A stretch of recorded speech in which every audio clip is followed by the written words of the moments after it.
The sun hung low over the city, painting the skyline with streaks of orange and crimson, as if the world itself were mourning. The streets were lined with luxury cars and sleek black limousines, their engines humming a quiet, anticipatory tune. At the grand gates of the Harrington estate, a crowd had gathered, each person dressed in muted shades, their faces etched with sorrow. The air was heavy with grief, suffocating and tangible, as though every breath carried the weight of 1,000 unspoken condolences.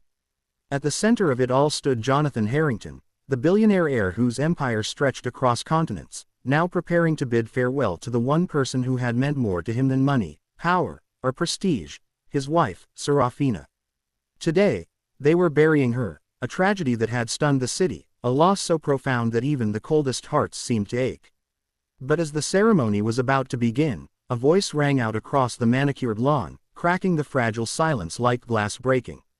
"She's not dead." The crowd froze. Some turned sharply, eyes wide with disbelief. Others whispered nervously to each other, thinking the words were a cruel joke. Jonathan's face went pale, his body stiffening as if the words had physically struck him. At first, he thought he must be imagining it.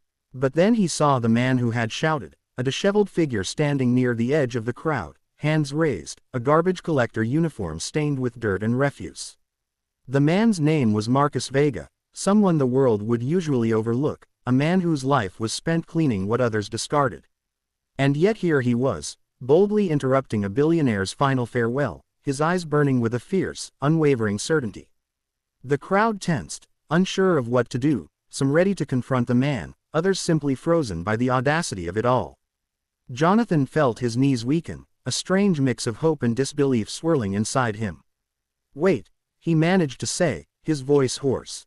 "What are you saying?" Before Marcus could answer, "I want you, dear viewer, to pause and engage. If you believe in kindness, second chances, and the power of truth, go ahead and like this video, comment below, share it, and subscribe to the channel." Marcus took a deep breath, his chest rising and falling with an urgency that spoke of someone who had carried a secret for far too long. "Serafina Harrington isn't dead," he said again, louder this time. His voice carried across the estate, a defiance that seemed almost impossible to ignore. The crowd murmured, some scoffing, others incredulous. Jonathan felt his heart pound like a drum in his chest. He had been crushed by grief, every day since the accident a living nightmare, haunted by the memory of her laughter, her voice, her touch. And now, after months of mourning, a shred of hope dared to spark within him, fragile yet blindingly bright. "Show me," he demanded, his voice trembling. "If she's alive, I need proof." Marcus nodded, his eyes glistening with a mix of exhaustion and determination. "I have it," he said, pulling a folded envelope from his pocket, hands shaking slightly. "I've been trying to get to you, to tell you, but no one believed me. They said I was lying. But she's alive, Jonathan. She's been alive, and she's been waiting for the right moment." He handed the envelope over, and Jonathan's hands shook as he opened it, revealing a series of photographs. In each, Serafina appeared, alive, though clearly in hiding. She was surrounded by a small, humble group of people, living far from the chaos of wealth and public scrutiny, a life so different from the glittering palaces Jonathan knew. Jonathan's breath caught, tears blurring the edges of the photographs. He could see her unmistakable smile, her eyes lighting up as she laughed with the people who had taken her in. It was her, the woman he had thought he lost forever.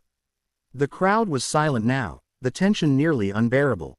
Jonathan's mind raced, questions colliding with emotions he didn't know he could feel. How? Why? Who would have done this? But before he could voice them, Marcus began to tell the story. "She never wanted to die, Jonathan. That accident it wasn't exactly an accident. She discovered things about your business associates, things that put her in danger. She faked her death to protect you, to protect herself, and she went into hiding. I was the only one she trusted to keep this secret, to make sure you didn't give up hope entirely. She's been watching, waiting for the moment she could come back safely." His words were slow, deliberate, each one carrying a weight that settled heavily on everyone listening.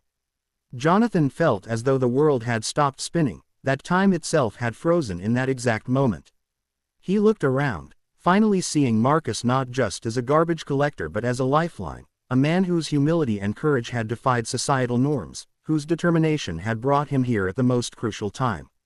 Jonathan felt an overwhelming sense of gratitude, mingled with guilt for ever judging someone by their appearance, for overlooking the extraordinary potential hidden in the ordinary.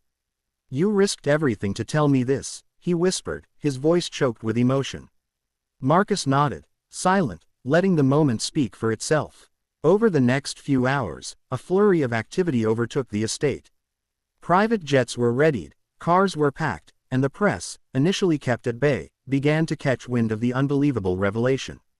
Jonathan could barely focus on the practicalities. His mind was consumed with thoughts of Serafina, with the hope of finally seeing her again, of holding her hand, of telling her everything he had felt, everything he had regretted, every day she had been gone. As the sun dipped below the horizon, casting a golden glow over the estate, Marcus led Jonathan to a secluded airstrip where a small private plane awaited. The flight would take them across continents, to a remote village where Serafina had been staying, away from danger, away from the world that had nearly destroyed her. The journey was tense yet hopeful. Jonathan stared out of the plane window, watching cities shrink beneath him, thinking about all the years lost, all the moments they had missed. He remembered the nights he had cried alone, the empty dinners, the silence of the mansion that had once been filled with laughter. Now, each passing mile felt like a step toward redemption, toward reclaiming the life he had thought was gone forever.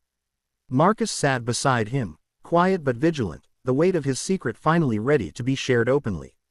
Jonathan found himself grateful for the man's presence, for his unwavering resolve, for the reminder that courage often comes in unexpected forms. When the plane finally touched down, Jonathan's heart raced. The village was small, unassuming, and nestled in a valley that seemed untouched by time. Children played in the streets, women carried baskets of vegetables, and the air smelled of earth and fresh rain. And there, at the edge of the village square, standing in the soft glow of late afternoon sunlight, was Serafina. She turned slowly, her eyes widening as they met Jonathan's, a mix of fear, disbelief, and an overwhelming surge of love flooding her features. For a moment, time seemed to stand still. The world fell away, leaving only the two of them, two souls bound together by fate, torn apart by circumstance, and finally reunited by courage and truth. Jonathan stepped forward, his footsteps unsteady, his breath catching in his throat. "Serafina," he whispered, barely able to get the word out. She ran into his arms, their embrace fierce, desperate, and full of the emotion of months spent apart. Tears streamed down both their faces, the pent-up grief and relief mingling into a torrent that neither could contain. Around them, the villagers paused, witnessing a love story that transcended wealth, danger, and the ordinary trials of life.